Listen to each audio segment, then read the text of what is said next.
Welcome back to our channel where we share updates and untold stories about Catherine, Princess of Wales, and her royal family. Today we bring you some news. Prince Andrew's shocking request over late Queen's final testament sends shockwaves through monarchy. An insider source said that after Prince William's decisive action with Parliament to revoke Prince Andrew's title, Prince Andrew has once again requested King Charles to unseal the late Queen's will for his benefit. The source said that Prince Andrew's reading of the late Queen's will astonished many, revealing several secrets and deceptions surrounding her last will. Insiders at the palace report a tense and emotional meeting during the revelation of the last will and testament of the late Queen Elizabeth II. The will and testament included bequests that challenged tradition-strained familial bonds and perhaps reshaped the destiny of the House of Windsor. It has been claimed that a moment of great historical and personal importance has taken place inside the sacred and quiet hallways of Buckingham Palace, causing the very foundations of the modern monarchy to shake with fear. The final will and testament of Her late Majesty Queen Elizabeth II has reportedly been read not by the new sovereign King Charles III, but rather in a move that has astonished onlookers by her second son, Prince Andrew, the Duke of York. This information comes from sources that are close to the royal family. There is a widespread belief that the contents of this very personal and influential text, which represents the climax of a 70-year reign, include a series of judgments that are shocking and go against centuries of precedent. A final strategic move to secure her legacy by forcing unity upon her fractured family and setting a new challenging course for the reigns of her son and grandson. These bequests are not simply a distribution of the enormous personal fortune and property that the late Queen had accumulated over the course of her life. Rather, they are being interpreted as a masterful act of posthumous statecraft.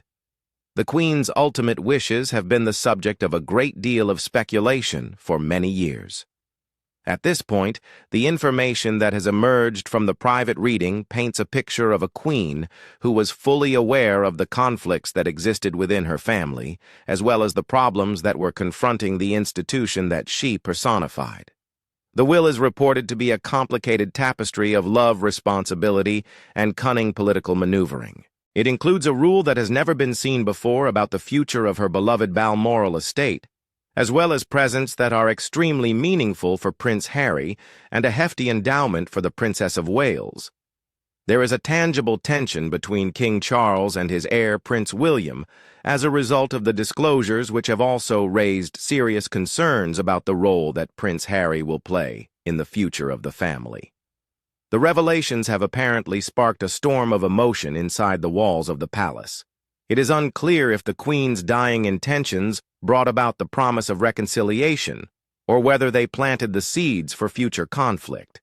At the same time as the royal family is struggling to come to terms with the significance of her comments, we have uncovered the purported particulars of a will that has shaken Buckingham Palace to its very foundations and has the potential to reshape the British monarchy for future generations. In the scene of the will that shook the palace, there was an unprecedented level of tension. The backdrop was characterized as being the very definition of seriousness by those who were inside the palace.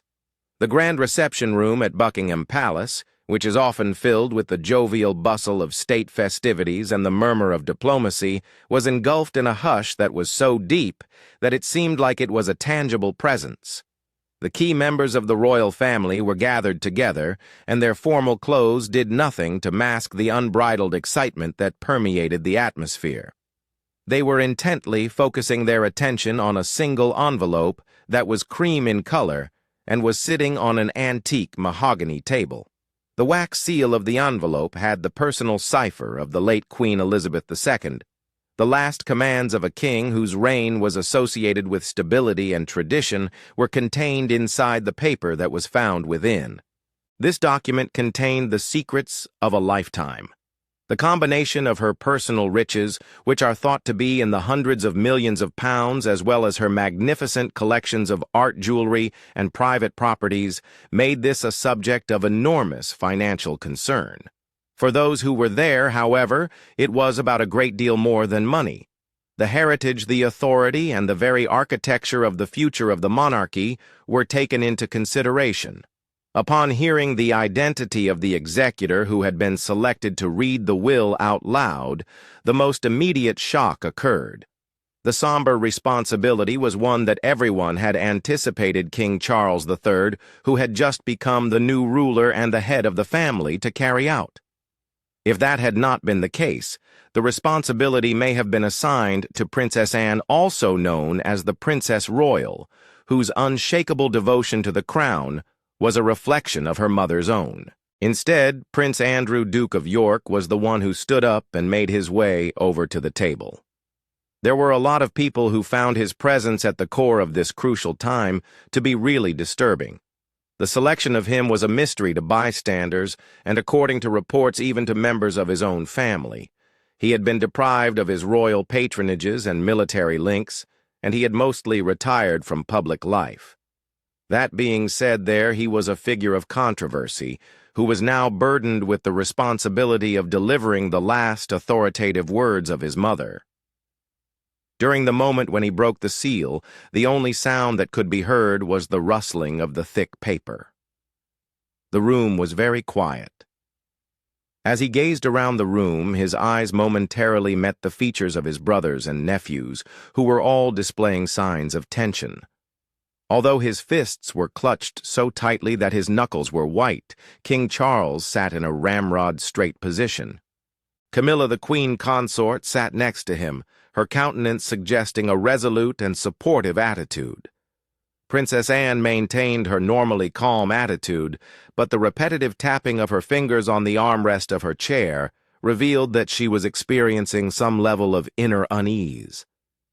Both the Prince of Wales and the Princess of Wales, William and Catherine, were seated in close proximity to one another across the room.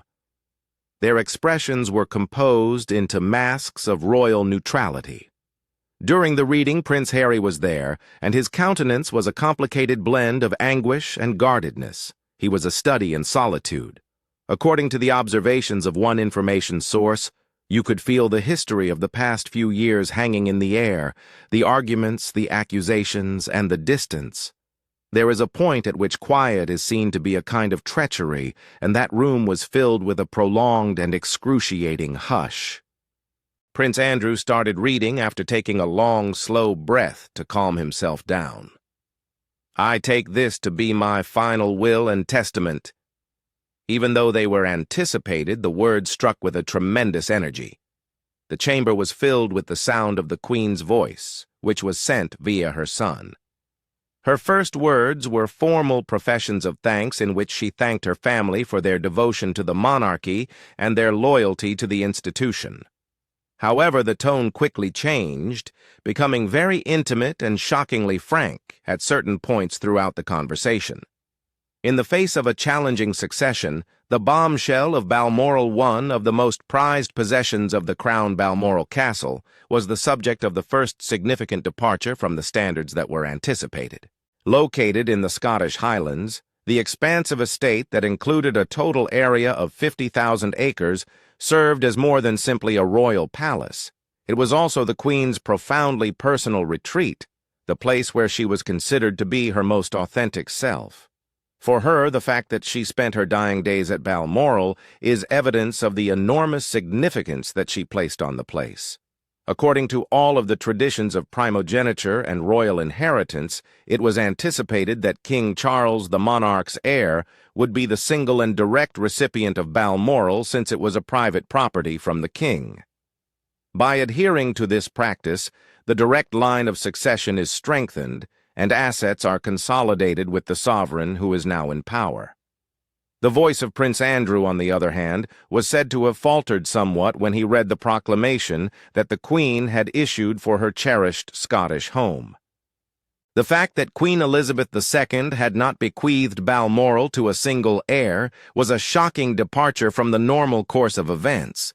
Instead, she had left the estate to be kept in trust for the benefit of the whole family as a whole before she passed away. It was to be a common sanctuary that was designed to continue to serve as a point of connection for future generations, and it was to belong to all of the people. There was a tidal wave of shock that came through the room. A drastic reorganization of a significant royal asset was the result of this choice, which was more than just an odd inheritance decision. According to reports, the choice was a tough pill to swallow for King Charles, who has a profound fondness for Scotland and his own residence Birkhall, which is located on the Balmoral estate. Although he would still have access to the resource, he would not be the owner of it or have complete control over it. His power as the new head of the household was subjected to a check that was not overt, but still important. The brilliant strategic approach was remarked upon by Dr. Alistair Finch, a historian who specializes in the royal family. He said, "This is the Queen acting as the ultimate matriarch even from beyond the grave," and he emphasized that she was doing so. Balmoral was her safe haven, the place where the family was compelled to put aside their differences and simply be together, she said. Through the creation of a common asset, she has established a potent incentive for the group to come together. They will always have a cause to return to this location, to the memories of her, regardless of how deep the rifts may be between them. It is a structural enforcement of family cohesiveness, an unwillingness to allow her life's effort of bringing that family together to dissolve after she has passed away. A clear message was sent by the ruling. The Queen was aware of the increasing gap that existed between her children and grandchildren, as well as the public feuds and private disappointments that had occurred. She had the understanding that a fractured family was detrimental to the monarchy. By ensuring that Balmoral continued to be a community area, she was not just maintaining a piece of land, she was also seeking to safeguard the very fabric of the family itself. A challenge was issued to her heirs, which was as follows: "You may go your own ways, but this location, this piece of my heart will always belong to each and every one of you. Educate yourself on how to distribute it. The heirs and the spares, gifts of symbolic meaning and strategies for strategic positioning." As the reading progressed, it became more apparent that the Queen takes a methodical and symbolic approach to the bequests she leaves behind. It looked as if each present was selected not just for its monetary worth, but more for the message that it communicated. The first of these substantial personal presents was presented to Catherine, who is now designated as the Princess of Wales. The renowned Vladimir tiara was a gift that the Queen had personally left to Catherine, according to Prince Andrew, who read the news. This wasn't a meaningless act at all. One of the most well-known and expensive items in the royal collection is the tiara, which has diamond circles that interlock with one another, and pearl or emerald drops that may be worn as an aesthetic choice. Due to the fact that it was smuggled out of Russia during the Revolution, its history is just as dramatic as its look. Eleanor Vance, a distinguished royal analyst, made the observation that the Queen was doing more than just passing on a stunning piece of jewelry when she presented Catherine with the Vladimir tiara. For all intents and purposes, she was passing the torch. The image of Queen Elizabeth II is inextricably linked to this particular tiara. By presenting it to Catherine, she was officially approving her as the future queen consort, a sign of elegant continuity and the future of the monarchy. Catherine was the recipient of this emblem. It was a monumental demonstration of faith in me. Catherine is said to have handled the news with the calm that is typical of her, but those who are familiar with her saw a flash of intense emotion in her eyes. She did not fail to recognize the significance of the gesture, as well as the expectation that it held. On the other hand, when the will was given over to Prince Harry, there was a significant change in the atmosphere at that time. After all of the drama that has occurred over the last several years, including Harry's resignation from royal responsibilities, the explosive interviews, and the tell-all book, many people had the assumption that he would be excluded from his grandmother's personal bequests to a significant extent, if not totally. Nevertheless, the Queen had other things in mind. The first item designated for her grandson was deeply personal, a silver box that had belonged to her beloved father, King George VI. Prince Andrew read her accompanying words, "To my grandson Harry. I leave the silver box that belonged to my father. A reminder that even in distance one is never truly separated from their family or their history. It was an obvious attempt to reach out and extend an olive branch, an emotional gesture that was intended to appeal to the strong connection that Harry had with his grandma. The second bequest, however, was the one that actually astonished everyone in the room. Additionally, the Queen had bequeathed to Prince Harry the ceremonial sword that belonged to King George V, who was his great-great-grandfather. When this news was made, there was a period of stillness that was filled with anxiety. A ceremonial sword is not just a toy, rather it is a profound symbol of duty, devotion, and dedication to the crown, which are the exact things that Harry had decided to distance himself from. It was said that Prince William's response was one of very little concealment of his anger. He made fists out of his hands which had been lying on his knees while he had been doing so. A source close to the Prince of Wales said that, for William, who has dedicated his entire life to the path of duty, to see such a powerful symbol of that very duty given to the brother who rejected it was seen as a profound betrayal.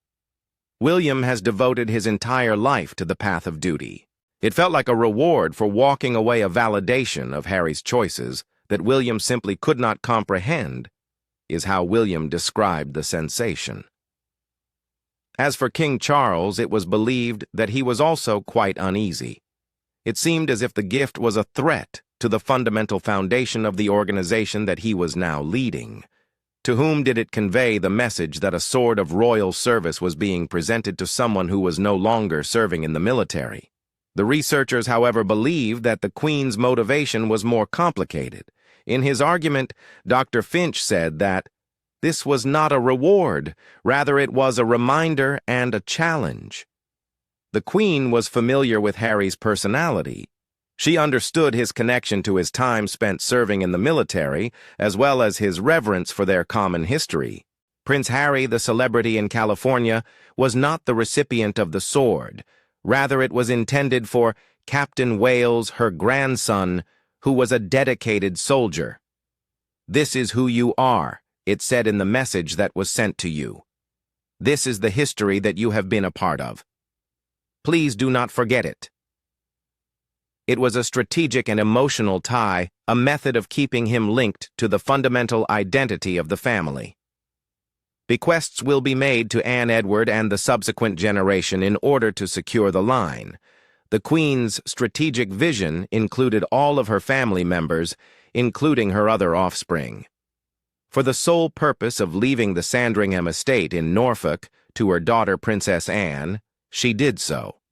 In the same way that Balmoral is a private property owned by the king, Sandringham is well known for being the place where the royal family has their yearly Christmas festivities. It was considered a big prize and a transfer of considerable duty to give it to Anne, a lady who was generally regarded for her unwavering dedication to the crown and her relentless work ethic. One of Vance's observations was that Anne was her mother's rock. With this gift, the fact is acknowledged.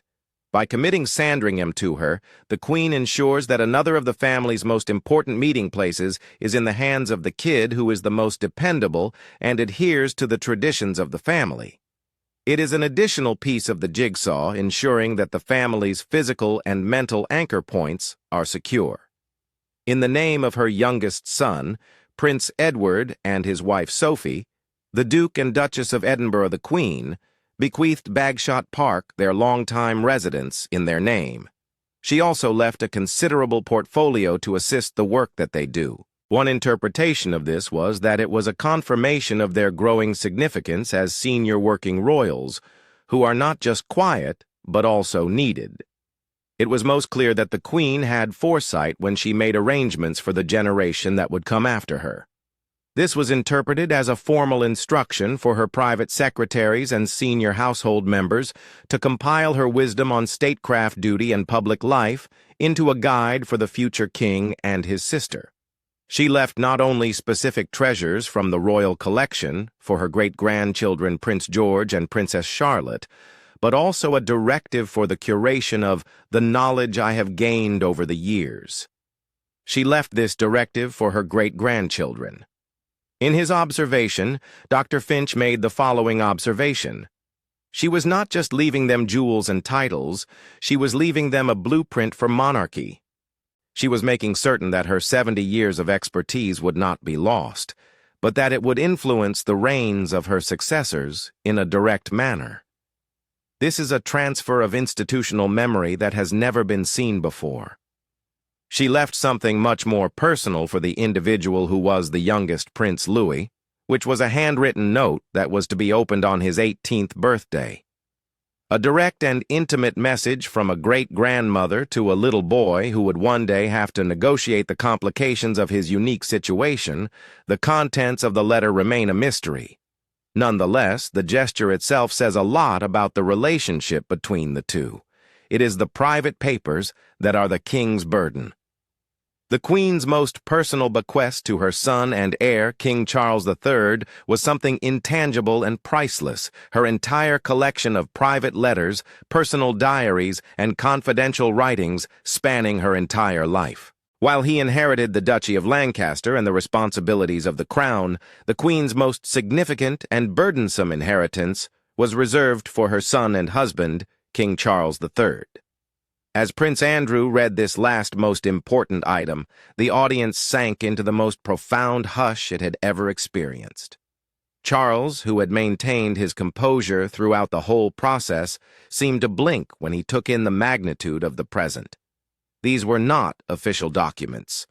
Rather, they were the Queen's most private thoughts, including her private observations on international leaders, her anxieties during times of crisis, her dreams for her family, and her personal connection with her religion. According to the explanation of a former courtier, this is the ultimate double-edged sword. On the one hand, it is the most valuable present that a sovereign could offer to his successor, a private, unfiltered education in the art of monarchy from the most successful practitioner in the history of modern times. Because of this, he will have access to her knowledge, her failures, and her successes in a manner that no one else will ever have. It has an incredible amount of power.